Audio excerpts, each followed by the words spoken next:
Hello friends, तो चलिए शुरू करते हैं आज की योगा चैलेंजेस। तो योगा करने से पहले हम वार्म अप करेंगे, क्योंकि वार्म अप करने से हमारी बॉडी फ्लेक्सिबल होती है। तो चलिए शुरू करते हैं। सबसे पहले हाथों का वार्म अप। आप अपने हाथों को उठाएंगे और अगल बगल ले जाते हुए उनको घुमाएंगे। उसके बाद हम अपने कमर का वार्म अप करेंगे। पहले लेफ़्ट साइड, फिर right side, then left side, then right side. Please continue. आप मेरे वीडियो को ओपन करके मेरे साथ भी इसकी प्रैक्टिस कर सकते हो। फिर हम करेंगे नेक का प्रैक्टिस। पहले लेफ़्ट, फिर right, then up and down, then rotate.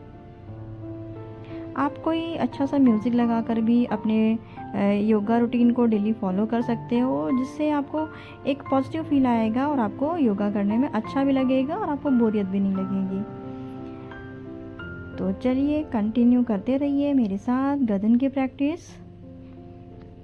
गर्दन को पूरा हम घुमाएंगे, अपने नेक को रोटेट करेंगे, पहले क्लॉकवाइज फिर एंटी क्लॉकवाइज। इससे क्या होगा कि हमारा जो नेक का लेवल है वो ठीक रहेगा और हमें नेक में अगर थोड़ा भी कुछ स्ट्रेस अगर फील होता है तो वो हमें नहीं फील होगा। फिर हम करते हैं हैंड की एक्सरसाइज।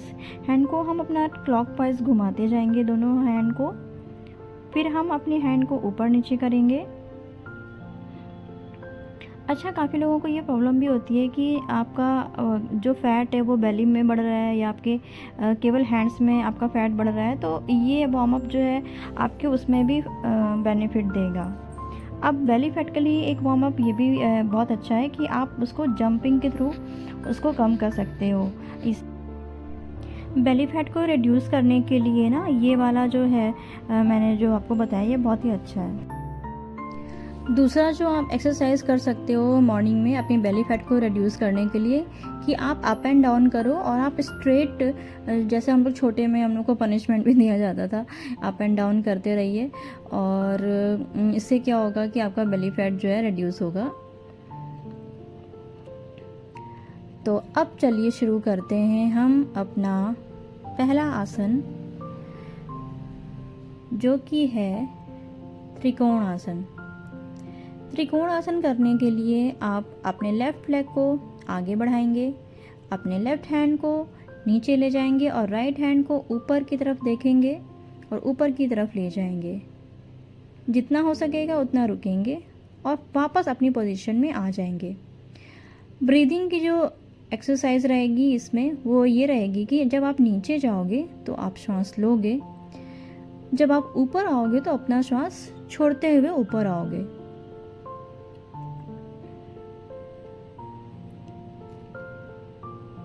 उसके बाद हम शुरू करते हैं वृक्षासन। वृक्षासन के लिए आपको बैलेंस बनाना बहुत ज़रूरी है। अगर आपका लेग एक बार में नहीं अटैच हो पा रहा है पूरा प्रॉपर, तो आपका जो लेग आपने यहाँ पे दूसरे वाले लेग के साथ में रखा हुआ है, आप उसका जहाँ तक हो पा रहा है वो वहाँ तक उसको रखिए और फिर उसको नमस्कार की मुद्रा में आइए।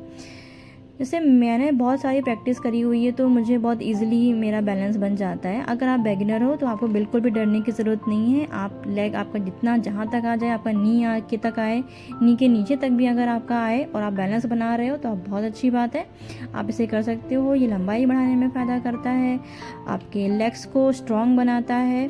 आपके लेग्स में अगर पेन हो रहा है तो ये आसन बहुत फ़ायदेमंद होता है। तो चलिए अब शुरू करते हैं हम बैठने वाले आसन। तो चलिए सबसे पहले हम आ जाते हैं दंडासन की आसन में। उसके बाद अब हम करेंगे गोमुख आसन।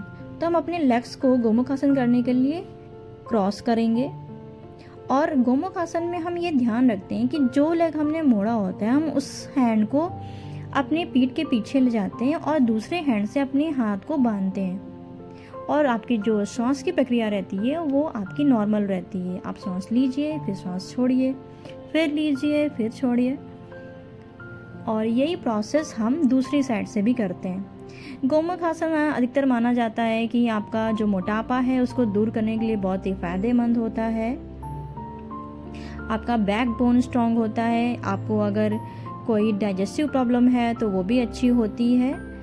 और इसमें एक प्रॉब्लम आती है लोगों को कि वो हैंड को अपने बांधने में जब शुरू करते हैं तो नहीं बन पाता है। तो मैं आपको ये कहना चाहूँगी कि आपके हैंड की पोजीशन जितनी भी हो पा रही है, अगर आप नहीं अपने हैंड्स को पीछे बांध पा रहे हो तो जितना आप अपना कर पा रहे हो आराम से उतना हैंड रखिए। फिर जब आप रेगुलर करने लगोगे ना तो आपका वो हैंड की पोजीशन बन जाएगी। तो चलिए अब हम आ जाते हैं वज्रासन की स्थिति में। और वज्रासन के बारे में तो मैंने बताया ही हुआ है आपको कि हम हमेशा इसे खाना खाने के बाद कर सकते हैं, और खाना खाने के बाद तो ये बहुत ही ज़्यादा बेनिफिशियल हमें रहता है। तो चलिए वज्रासन के बाद हम करते हैं शशांक आसन, जो कि एक रेस्टिंग मोड में अगर आप जाना है तो आप ये आसन कर सकते हो, और बिगिनर्स के लिए तो बहुत ही आसान है और छोटे बच्चे भी इसे ईजिली कर सकते हैं। इसे 2 तरीके से करते हैं। एक बार मैंने वज्रासन में बैठी और मैं उसको आगे गई। उसके बाद आपने थोड़ा सा स्पेस दीजिए अपने पैरों के बीच में और फिर आप आगे जाइए। तो इसे शशक आसन बोलते हैं। तो ये भी बहुत ही अच्छा रहता है और हमारे जो स्ट्रेस है उसको दूर करने के लिए बहुत ही अच्छा माना जाता है। नेक्स्ट आसन मैंने यहाँ पर किया है अर्धउष्ट्रासन। अर्धउष्ट्रासन के लिए आप क्या करोगे, आप अपने कमर को सपोर्ट दोगे हैंड से, और जितना पीछे जा पाओगे उतना आसानी से आप पीछे जाइए। ब्रीदिंग प्रोसेस आपकी नॉर्मल रहेगी। वापस आ जाइए, फिर जाइए, फिर वापस आ जाइए।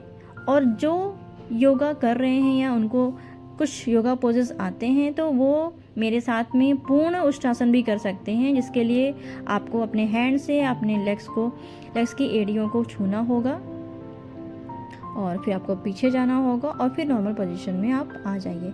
उष्ट्रासन जो होता है वो भी हमारे लिए बहुत ही फायदेमंद रहता है। तो चलिए अब हम करते हैं अपना नेक्स्ट आसन। उसके लिए थोड़ा सा पहले रेस्ट मोड में आ जाइए। इसे मकरासन कहते हैं, जिस अवस्था में मैं अभी हूँ। अब हम आ जाएंगे अपने भुजंगासन करने के लिए। इसमें हम क्या करते हैं, अपने पेट के बल लेट जाते हैं और अपनी कोहनियों के मोड़ते हुए अपने हाथों के सहारे और सर के सहारे थोड़ा सा उठने की कोशिश करते हैं।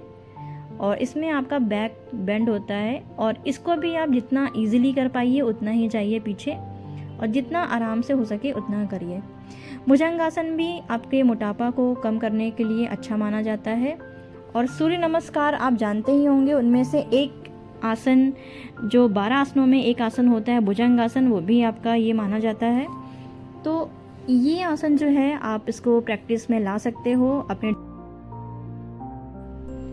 और जब आप इसे रेगुलर करने लगोगे ना तो ये आपको बहुत ही इजी लगेगा और आपको लगेगा कि ये जो आसन है ये मैं अपने डेली रूटीन में से ज़रूर शामिल करूं। तो चलिए अब शुरू करते हैं हम प्राणायाम्स में। तो सबसे पहले मैं आ जाती हूँ पद्मासन की स्थिति में, और अब मैं कर रही हूँ भस्त्रिका प्राणायाम। भस्त्रिका प्राणायाम करने के लिए हमें अपनी श्वास को तेज़ी से छोड़ना होता है और तेज़ी से लेना होता है। जब आप श्वास लोगे तो अपने हाथों को ऊपर करोगे और श्वास छोड़ते हुए मुट्ठी को बंद करोगे। श्वास लोगे फिर श्वास छोड़ोगे, श्वास लोगे फिर श्वास छोड़ोगे। आप इसकी कंटिन्यू करने के लिए आप मन में ओम शिवा, ओम शिवा, ओम शिवा, ओम शिवा, ओम शिवा, ओम शिवा, ओम शिवा, ओम शिवा, ओम शिवा का जाप कर सकते हो। इससे आपका काफ़ी जो रिदमिक इसका बनेगा प्राणायाम का, और आपको बहुत अच्छा लगेगा। तो चलिए नेक्स्ट प्राणायाम मैं करने जा रही हूँ यहाँ पे ध्यान, जो कि मेरा फेवरेट होता है हमेशा मेरा योगा प्रैक्टिस में। ध्यान से आप सभी जानते हैं आपका कोई भी स्ट्रेस दूर होता है, आपको मेंटल पीस मिलता है, आप कोई भी काम को करने के लिए बहुत कंसंट्रेट हो जाते हो। और तो ये था दोस्तों मेरा डे 1 का चैलेंज। आपको कोई भी योगा पोज अच्छा लगा हो तो आप प्लीज़ उसे करिए, ट्राई करिए और उसे करके मुझे पोस्ट करिए, मुझे अच्छा लगेगा। तो दोस्तों हम फिर मिलेंगे एक नए योगा चैलेंजेस के साथ में। तब तक के लिए धन्यवाद, बाय बाय।